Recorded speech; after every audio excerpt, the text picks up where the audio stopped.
जय हिंद दोस्तों। आज हम बात करेंगे सेंट्रल फूड सेफ्टी ऑफिसर यानी फूड इंस्पेक्टर की जॉब के बारे में। अगर आप फूड इंस्पेक्टर बनने की सोच रहे हैं या किसी गवर्नमेंट जॉब की तैयारी करने का सोच रहे हैं तो ये वीडियो आपके लिए काफी इम्पोर्टेंट है। आज की वीडियो में हम फूड इंस्पेक्टर के काम को समझेंगे, यानी जो फूड इंस्पेक्टर होता है उसको क्या काम करना पड़ता है, कितने घंटे काम करना पड़ता है, यानी उसके ड्यूटी टाइम कितना होता है, एलिजिबिलिटी क्राइटेरिया क्या होता है, यानी कौन कौन इसमें अप्लाई कर सकता है, क्या क्वालिफिकेशन होनी चाहिए या कितनी एज लिमिट होनी चाहिए, सिलेक्शन प्रोसेस क्या होता है, यानी इसका एग्जाम पैटर्न क्या होता है, कौन कंडक्ट कराता है, कितने नंबर का होता है, उसको कैसे क्वालिफाई कर सकते हैं, सैलरी कितनी होती है इसकी, और सैलरी के साथ कौन कौन से अदर बेनिफिट्स दिए जाते हैं एक फूड इंस्पेक्टर को, और सबसे लास्ट में बात करेंगे कि इसकी वैकेंसी कब आती है। तो सबसे पहले बात करते हैं कि जो एक फूड इंस्पेक्टर होता है उसको क्या काम करना पड़ता है। तो देखो, जैसे एक पुलिस ऑफिसर होता है उसको नियम कानून बनाए रखने के लिए काम करना पड़ता है, या फिर अगर समाज में कोई अपराध होता है तो उन लोगों को पकड़ के उनको सजा देने का होता है। इसी तरह जो फूड इंस्पेक्टर होता है ना, उसका काम होता है कि जो खाद्य पदार्थ हैं उनसे संबंधित जो नियम कानून है उनको लागू करना, अगर कोई उसका उल्लंघन कर रहा है तो उन पे कार्रवाई करना। जैसे कि अगर कोई रेस्टोरेंट, कंपनी या कोई दुकान अगर किसी खाद्य पदार्थ को गलत तरीके से बना रही है, उसमें गलत तरह की सामग्री का उपयोग कर रही है उसे बनाने के लिए, तो वो उस पर कार्रवाई कर सकता है। यहाँ तक कि वो उस दुकान को सील भी कर सकता है। यानी जो फूड इंस्पेक्टर होता है उसका काम होता है जो खाद्य पदार्थ से संबंधित नियम कानून है उनको लागू कराना। इसके बाद अगर बात करें कि जो फूड इंस्पेक्टर होता है उसको कितने घंटे काम करना होता है, तो एक फूड इंस्पेक्टर को लगभग 8 से 10 घंटे प्रतिदिन काम करना होता है। हालांकि अगर कोई स्पेशल ऑपरेशन है तो इसकी जो ड्यूटी टाइम है वो बढ़ाया जा सकता है, लेकिन जो नॉर्मली काम करने का टाइम होता है वो 8 से 10 घंटे होता है। फिर है एलिजिबिलिटी क्राइटेरिया, यानी अब हम ये देख लेते हैं कि कौन कौन इसमें अप्लाई कर सकता है। तो सबसे पहले बात करते हैं एजुकेशनल क्वालिफिकेशन पे। तो देखो, आपने कम से कम ग्रेजुएशन की हो तो आप इसके लिए एलिजिबल हैं, या तो आपने बीएससी की हो या बीटेक किया हो। लेकिन जो आपने ग्रेजुएशन की हो वो इससे संबंधित फील्ड में की हो, जैसे कि आपकी फूड टेक्नोलॉजी हो गया, dairy technology, biotechnology, oil technology, agricultural science, veterinary science, biochemistry, microbiology, chemistry और मेडिसिन। अगर आपने इनसे संबंधित किसी फील्ड में अगर आपने ग्रेजुएशन की है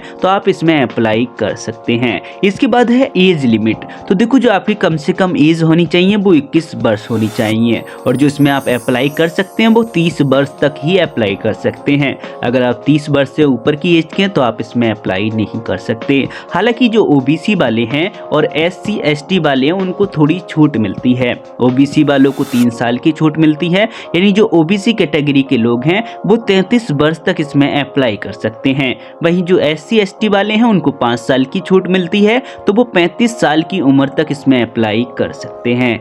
इसके बाद है सिलेक्शन प्रोसेस। तो देखो, जो इसका एग्जाम कंडक्ट कराती है वो food safety and standards authority of India यानी कि FSSAI कराती है। अब बात करते हैं इसके एग्जाम पैटर्न पे। तो देखो, जो इसमें पेपर होते हैं वो 2 पेपर होते हैं। पहला पेपर होता है CBT 1 और दूसरा पेपर होता है CBT 2। देखो, यहाँ पे CBT का मतलब है कंप्यूटर बेस्ड टेस्ट, यानी इसमें जो एग्जाम होता है वो OMR पे नहीं होता बल्कि कंप्यूटर स्क्रीन पे होता है, या कहें कि ऑनलाइन होता है। एक बात और, इसमें निगेटिव मार्किंग जो होती है वो -1 होती है, यानी अगर आप एक क्वेश्चन गलत करेंगे तो आपका 1 नंबर माइनस हो जाएगा। तो अब CBT 1 और CBT 2 को समझ लेते हैं। तो देखो, जो CBT 1 पेपर होता है ना वो 2 पार्ट में होता है, पार्ट ए और पार्ट बी। पेपर इसका एक ही होता है CBT 1 नाम से, लेकिन उसमें 2 पार्ट आते हैं। आपका जो पार्ट ए होता है उसमें 40 क्वेश्चन पूछे जाते हैं। एक बात और, इसमें जो क्वेश्चन आते हैं ना वो सभी 4 नंबर के होते हैं। तो जब 40 क्वेश्चन पूछे जाने तो कितने नंबर का हो गया, 160 नंबर का पार्ट आपका ए होता है। और बात करें पार्ट बी की, तो पार्ट बी में 80 क्वेश्चन पूछे जाते हैं जो कि 320 नंबर के होते हैं। यानी जो आपका CBT 1 है उसमें टोटल 120 क्वेश्चन आते हैं, और जिसको करने के लिए जो टाइम दिया जाता है वो 180 मिनट यानी कि 3 घंटे का आपको टाइम इसमें मिलता है। और वही बात करें CBT 2 की, तो CBT 2 में जो क्वेश्चन पूछे जाते हैं वो 80 क्वेश्चन पूछे जाते हैं जो कि 240 नंबर के होते हैं, और यहाँ पे भी जो आपको टाइमिंग मिलती है वो 180 मिनट की मिलती है, यानी 3 घंटे की इसमें मिलती है। और सबसे बड़ी बात यह है कि इसमें कोई इंटरव्यू नहीं होता, यानी अगर आप इन पेपर क्वालिफाई कर जाते हैं तो आपका सिलेक्शन हो जाएगा। इसमें डायरेक्ट सिलेक्शन है, इसमें कोई इंटरव्यू नहीं होता। इसके बाद अब बात करते हैं इसके सिलेबस पे। तो सबसे पहले CBT 1 का सिलेबस देख लेते हैं। और जैसे हमने बताया कि जो CBT 1 है ना वो 2 पार्ट में होता है, पार्ट ए और पार्ट बी। तो जो पार्ट ए है उसमें जो क्वेश्चन पूछे जाते हैं वो general aptitude, general awareness, English language, computer literacy. और ये जो चारों आप पॉइंट देख रहे हैं ना, इन चारों में ही 10-10 क्वेश्चन पूछे जाते हैं। जनरल एप्टीट्यूड से भी 10 क्वेश्चन आते हैं 40 नंबर के, जनरल अवेयरनेस से भी 10 क्वेश्चन आते हैं, इंग्लिश से भी 10 क्वेश्चन आते हैं और कंप्यूटर से भी 10 क्वेश्चन आते हैं। यानी जो पार्ट ए है उसमें टोटल 40 क्वेश्चन आते हैं जो कि 160 नंबर के होते हैं। वहीं जो पार्ट बी है उसमें टोटल 80 क्वेश्चन आपके पूछे जाते हैं। इसमें जो 80 क्वेश्चन पूछे जाते हैं उसमें से Indian and international foods law से क्वेश्चन पूछे जाते हैं 20 जो कि 80 नंबर के होते हैं। और FSSAI role function and initiative से भी 20 क्वेश्चन पूछे जाते हैं जो कि 80 नंबर के होते हैं। वहीं जो 40 क्वेश्चन पूछे जाते हैं वो डिफरेंट सब्जेक्ट से पूछे जाते हैं, जैसे कि आपका फूड प्रिजर्वेशन हो गया, प्रोसेसिंग हो गई, पैकेजिंग हो गई, principle and basic food chemistry and their role in human nutrition हो गया, फूड माइक्रोबायोलॉजी हो गई। यानी ऐसे बहुत सारे सब्जेक्ट हैं जिनसे कि 40 क्वेश्चन यहाँ पे पूछे जाते हैं। अगर आपको इसका सिलेबस डीपली देखना है तो आप गूगल से डाउनलोड करके उसको पढ़ सकते हैं। तो देखो जो पार्ट बी है उसमें 80 क्वेश्चन पूछे जाते हैं जो कि 320 नंबर का होता है। अब ये तो हो गया आपका CBT 1 का सिलेबस। अब देख लेते हैं CBT 2 का सिलेबस। तो देखो जो CBT 2 का सिलेबस होता है ना ये कोई डिफरेंट नहीं होता बल्कि CBT 1 का ही सिलेबस इसमें ऐड होता है। इसका क्या मतलब है, तो हमने अभी आपको पीछे बताया था कि जो पार्ट बी है ना उसमें जो 40 क्वेश्चन आते हैं वो डिफरेंट सब्जेक्ट से आते हैं। जैसे एग्जाम्पल भी हमने दिया था आपके लिए, जैसे कि फूड प्रिजर्वेशन हो गया, प्रोसेसिंग हो गई, पैकेजिंग हो गई, principle and basic food chemistry and their role in human nutrition हो गया, फूड माइक्रोबायोलॉजी हो गई। तो इन सबसे क्वेश्चन पूछे जाते हैं। तो यही क्वेश्चन CBT 2 में भी आते हैं, बस इनका लेवल थोड़ा सा हार्ड हो जाता है।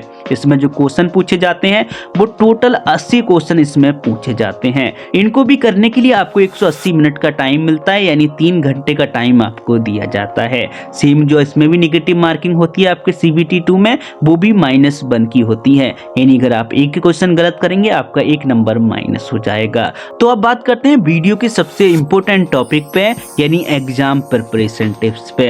तो देखो अगर आपको ये एग्जाम क्वालिफाई करना है ना तो आपको जो अपनी रणनीति है, जो स्ट्रेटजी है ना वो बहुत अच्छे से बनानी पड़ेगी, क्योंकि आज के टाइम में कोई भी जॉब लेना उतना आसान नहीं रहा है जितना कि पहले था। अगर आपको ये जॉब लेनी है, जब वो भी फूड इंस्पेक्टर जैसी जॉब, तो आपको इसमें बहुत ज़्यादा मेहनत करनी पड़ेगी और इसके लिए आपको अपनी एक स्ट्रेटजी बनानी पड़ेगी। अभी जो स्ट्रेटजी यानी जो रणनीति इस बात पर भी डिपेंड करेगी कि अभी आप क्या कर रहे हैं। क्या करने का मतलब है कि आपने क्या अभी 12th पास किया है। अगर आपने अभी 12th पास किया है और आपका सपना है फूड इंस्पेक्टर बनने का, तो अभी आपको ज़्यादा डीपली नहीं पढ़ना है, बस इसके बारे में थोड़ा थोड़ा देखते रहना है। वहीं अगर आपने ग्रेजुएशन कंप्लीट कर ली है या आप ग्रेजुएशन के फाइनल ईयर में हैं, तो आपको अपनी जो तैयारी है ना वो बहुत फोकस के साथ और बहुत लगन के साथ शुरू कर देनी चाहिए। इसके लिए सबसे पहले जो आपको करना होगा वो इसका सिलेबस डाउनलोड करना होगा, यानी गूगल पे सर्च करके आप इसका सिलेबस डाउनलोड कर सकते हैं। सिलेबस को डाउनलोड करने के बाद उसको बहुत अच्छे से पढ़ें और उसमें जो भी टॉपिक्स हैं या जो भी सब्जेक्ट हैं उनकी आप नॉलेज गेन करें। अगर आप ऐसा करेंगे तो आप डेफिनेटली एक फूड इंस्पेक्टर बन सकते हैं। साथ ही आप रोजाना करंट अफेयर्स भी पढ़ें।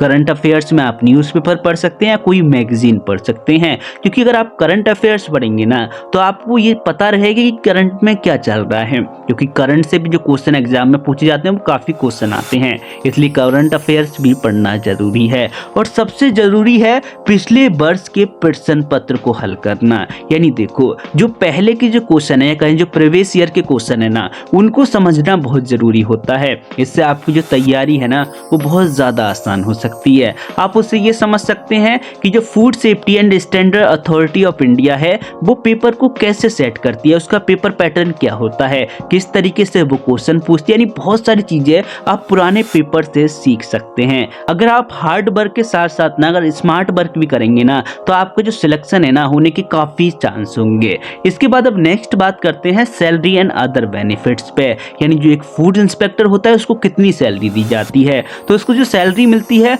वो लगभग 70 से 80 हज़ार रुपये दी जाती है। इसमें यात्रा भत्ता भी आपको दिया जाता है, महंगाई भत्ता भी मिलता है और चिकित्सा सुविधा भी दी दी जाती है। साथ ही सबसे महत्वपूर्ण बात यह है कि एक सरकारी कर्मचारी होने के कारण ना आपकी ये जो नौकरी है ना, इसमें एक सुरक्षा होती है, कह सकते हो परमानेंट नौकरी है। आपको कोई ऐसे ही इससे नहीं निकाल सकता जब तक कि आप कोई गलत काम ना करें या भ्रष्टाचार में शामिल ना हो, तो आपको कोई भी ऐसे ही नहीं निकाल सकता। तो इसमें एक सुरक्षा होती है, एक सिक्योरिटी रहती है। अब बात करते हैं कि इसकी वैकेंसी कब आती है। तो देखो, इससे कोई फिक्स डेट तो नहीं है। हालांकि जो इस बार वैकेंसी आने के चांस है ना, वो जनवरी 2025 में है, जो कि चल रही है। तो जल्दी ही आपको इसकी वैकेंसी देखने को मिल सकती है। जब भी इसकी वैकेंसी आएंगी, हम इस पे एक वीडियो बना देंगे। हम लास्ट में बस आपसे इतना ही निवेदन करेंगे कि आपको सही में अगर तैयारी करनी है तो आप अपनी स्ट्रेटजी बनाएं और बहुत हार्ड वर्क के साथ और बहुत लगन के साथ इसकी तैयारी में जुट जाएं। बाकी आपको फूड इंस्पेक्टर बनने से कोई नहीं रोक सकता। बाकी वीडियो को अब यहीं पर रोकते हैं, मिलते हैं एक नई वीडियो में। तब तक के लिए जय हिंद।